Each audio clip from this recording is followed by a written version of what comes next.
This is an RFMCE production. Reginald. Ladies and gentlemen, I would like to introduce you all to a living legend. The notorious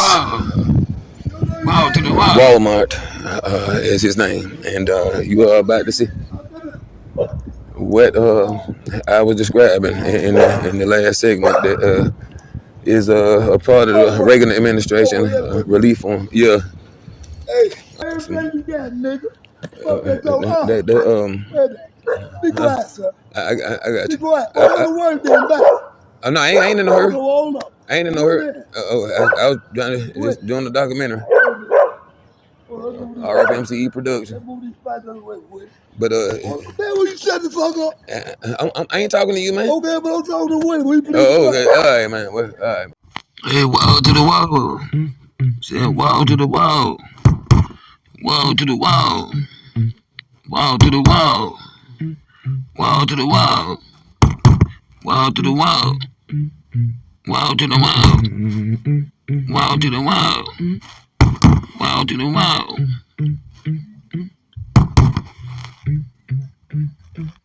Yeah, man. Wall to the wall. You are now stepping into the mind of a maniac. Step inside these doors. On a point of no return. Just hope he don't see you. Just hope he don't see you. The level of destruction.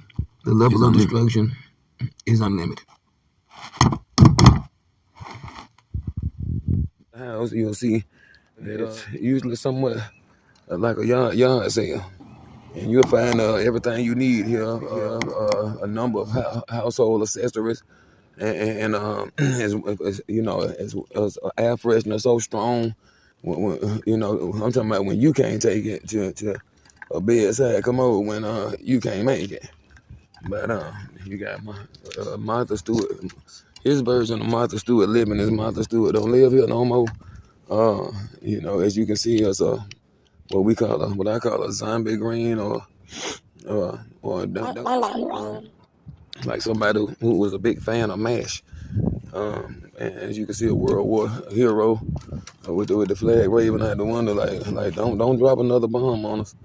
Another one because the first one was a catastrophe because all you got now is a cat, a ass, and a trophy.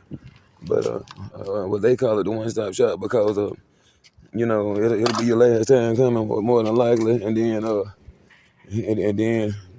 you're gonna find one of everything that's supposed to be a pair. One Kanye West shoe, one Isotonic glove, Air Force One. I think upon entering, it reminded me of Nightmare on Elm Street 2, like sinking, your foot sinking into a great big marshmallow, a toasted marshmallow, as the house was burning, which appears to have happened at some point, you know, many years ago, I assume, just by the way the windows are blown out, and in every room, it seemed as though something traumatic had happened. In the kitchen, appeared that you know, a pipe bomb exploded full of corn and shrapnel and old nails. But man, and everything, you know, the way you shop here is on the floor. You look on the floor, you find what you need, but it'll always be one earring, one Isotonic glove, one Jordan, one Kanye West shoe, a fatback computer, dating back to Windows 1, and you know, and a 12 model of Air Force One, the one they, you know, fly the president on. But he reminds you of Todd Bridges, you know, playing a role as a black dude on Eight Is Enough, and Dick Van Patten didn't know that he was dating his daughter. You know what I'm saying? It's a racial episode. But and then Dick Van Patten said he called him a niglet. I knew that little niglet was there when I saw the baby carriage at the gate. The baby carriage is his trademark. Is a way of marking the territory that, you know, he has been here and will return shortly. The items upon which may consist of a Snoopy snow cone machine, you know, a hungry hippo set, a stick of dynamite, some bubble gum, a pack of oatmeal, a screwdriver, and things of that nature. But and so in one room, it appeared as though Michael Jackson mama caught Joe Jackson cheating because there was, you know, pecans everywhere in season, out of season. You know, anytime you want to pick a pecan, just go in there. And I think it's some hair on the wall. And it smelled like activator. And then in another room, I think Rolling Lipstick. Becky was here. Christy was here. I don't know what. It smelled like Marlboros and freshly picked apples. And then one looked like he was curing his own meat, which explained the smell of hickory. But it was you know, it was quite a story. We got very few moments where we were able to get in a one-on-one due to the fact that he was sort of unstable and animated. But Daffy Duck shot out of a cannon, which explained what happened to his beak. The chicken that come down the line at the chicken plant, pecking everybody. It pretty much sums it up in a nutshell. And pecans, no, thank you. But it appears that a 1983 time capsule had exploded, leaving everybody with an LL Cool J hat on and a nugget ring. Like what is this? But it's kind of Black Lagoon, Ernie Isley doing a GoFundMe, making no funny noises in the desert at nighttime. Be doing, taking a bite. It's a signature bite out of the bottom of every cactus face. But looking like, I'm talking about the gold chain. Y'all know I had to get back on that. It was so gold, it looked like it'll leave your neck fluorescent. You know, like it look like you've been ringing a copper hula hoop around your neck. But like, leaving him looking like one of them Africans that put them things around their neck, and they just took theirs off. And then now he ain't got the neck muscles to hold his head up. And they call him Tank. Do you see my point? Do you see my point? And everybody look to the back of his head. Oh, we see your point. You egg drinking, milk drinking. That's what the Chinese man are calling. Get your long head. You best believe it's something army green going on. You know, like what color you want your house? And in conclusion, to the Walmart interview, as you can see, he is a spitfire of an individual, and I do mean spit. But it's gonna feel like fire. That's why I thought he might be the character that spit acid off of Mortal Kombat. It's an acid that'll burn through your clothes. But anyway, so I think that just comes from a long period of time of not brushing your teeth, and then the bacteria eating the food off of your teeth, and evolving into a stronger bacteria. You know, something that Ajax can't get up off of you. But anyway, so beware of a vicious bite coming from somebody who looked like a baby bird that was contaminated by human touch. So therefore, the mama bird threw it out the nest, and it landed in a Michael Jordan, type land, sunk into the mud. But early bird catches the wing face out.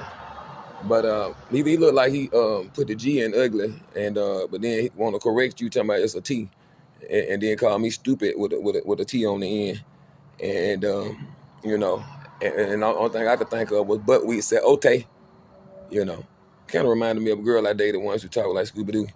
She pronounced her T's with her S's with a T, top. But anyway. So what happened to 3? But anyway, so and Raggy. But anyway, so but I'm not here to degrade or talking about anybody. Earlier we were talking about the 2 dogs. I call them Mr. and Mrs. Your Mammy, because that's all I got to say in response to a lot of their yapping. I can't even come down the street without being disturbed by something that looked like somebody trying to make a puppet out of a sock with their hand, like a homemade puppet. That's a cheap way of entertaining your children, or a galloping anteater, combined with a diplodocus. But Walmart, could y'all understand anything he said? I wonder, was that interview worth the time?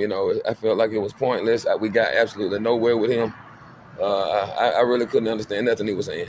So I mean, we looked for him for quite a while, only to be disappointed when we found what appeared to be a Daffy Duck, who somebody plucked all the feathers off, and he's been pissed. He's pissed for life, because I guess he's reached an age where the feathers don't grow back. I told him all they gotta do is go dip him in some oil, But, you know, I don't know. So, and then they might confuse. We might get, penalized by the Birmingham Zoo for trying to cook some wildlife that ain't we ain't licensed to be frying. But anyway, so but I ain't never seen nobody that talk in such a way that it sounds like they spend some they finna shoot some BBs. But I don't know what made me think about poisonous darts. I guess because he looked like he come from a tribe where that's what they do. And the next thing you know, you got one in your neck, but with a little feather on the end. You know, like they'll Colombian necktie somebody. It looked like he mixed with Vietnamese. It's just how little he was. It's like a little short, little tadpole of a man. Just by the way his legs was wiggling, and you swear he had feet like Daffy. Just by how he had his hand on his hip, and then his leg kicked out like he had a wooden leg with a kickstand on. It looked like his leg was spelling the capital K, but he was built like a GI Joe action figure.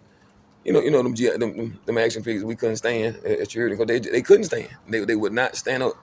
It looked like they was always getting ready to do the Michael Jackson. I guess because they had a pelvis that rotated. It was a rotating pelvis, and so it was like they was always getting ready to do that, but do the Michael Jackson. But anyway, and there you have it. Walmart. He was a legend of his own time, a real gangster. And like they said, gangsters don't live that long. If you don't believe me, ask King Tut. When they get to discover his remains and saw that he was still breathing. But he resembles an embryo, which is it's not quite ready to be a chicken yet.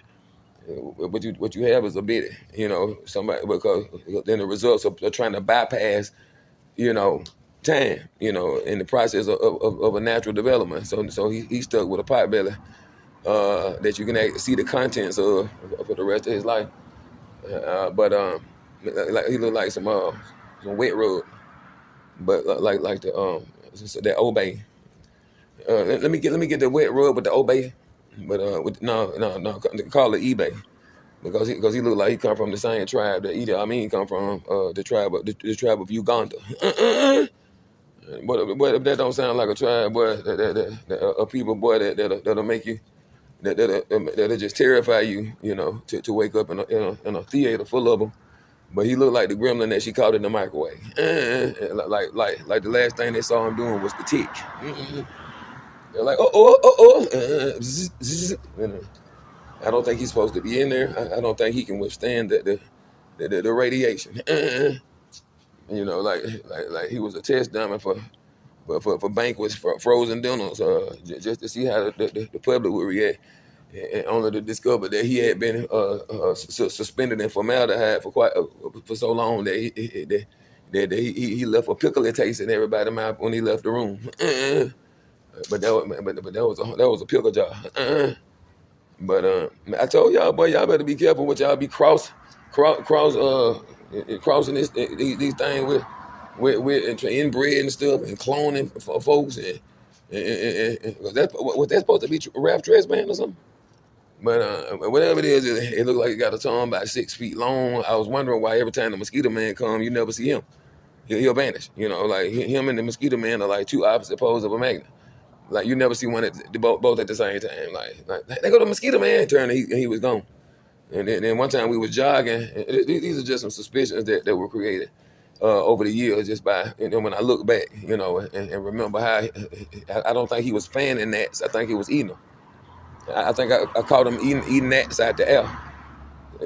Which revealed that there's a strong possibility that there's some some reptile tendencies going on with a small nose and a small what's supposed to be an ear, or ear hole in the back, or what it wants us to think is a ear. Reason why he can hear you moving anything in his yard, and it appears to be a yard sale, but also a catastrophe, and I do mean a catastrophe. If you want a Dr. Seuss book, The Cat in the Hat, you can find it. a book about caterpillars, a cat ass, an ashtray, and a trophy. A.G. Gaston Boys Club, Little League football coach trophy. You know when he was little, the football helmets was made out of leather. But I wonder how that protected anybody. It's a cowhide, pull tight on your skin. You know what I'm saying? He don't need nothing else tight on his skin because it already looked like some scales, and which created another suspicion because he seemed to take offense in anybody who carried an alligator pocketbook or wore some gator shoes. Like he was talking about how they gonna be wearing some. I remember they jumped him and he came back looking like that boy on Charlie Brown that was trying to crank that motorboat, talking about you king. But anyway, so I don't know what that was about. Somebody didn't know how to draw, or it was drawn by somebody who didn't have much experience in drawing. That just started drawing. But like he his lip came over like a canopy. Like he was like to understand it. You got to know something about roofing. Are you gonna alpine or are you gonna lap it over? Oh, I see you gonna go. Okay, and so, but anyway, like a canopy. But like his chin ain't got to worry about ever getting wet when it rains because he got the top lip got him covered. Look like a drop top. But anyway, so. But the inside of the house, I think we made some attempts to reach him several times, and he was not there. We know when the door is up, that means that he's not there, and he's always watching the property to see if you're gonna, I guess, walk off with a pair of Superman Hondaroos and a Connect 4 set, old faded Connect 4. You sunk my battleship games from Milton Bradley. The folk been gone on to glory, and don't nobody even play them kind of games no more. Family ain't even playing games. They in different parts of the house on their cell phones with their backs turned to each other, trying not to pay each other no attention, but trying to make something go viral if anything. But yeah. So did y'all see that gold chain? That gold chain, I'm telling you, it was so gold that it was sold. I said, how many carats is it? He said he paid 2 carats for it. I said, okay. So he paid 2 vegetable carats for that. But you seen it was like yellow gold. I'm talking about yellow. I'm talking about DJ Yellow on the turntable type gold. But it was big like the Run DMC, whose house? What you Walmart house. But anyway, and you'll know Walmart house because it stands out amongst the rest. It looked like it been, the victim of an atomic bomb, like that mushroomed into a mushroom cloud. And then when after that,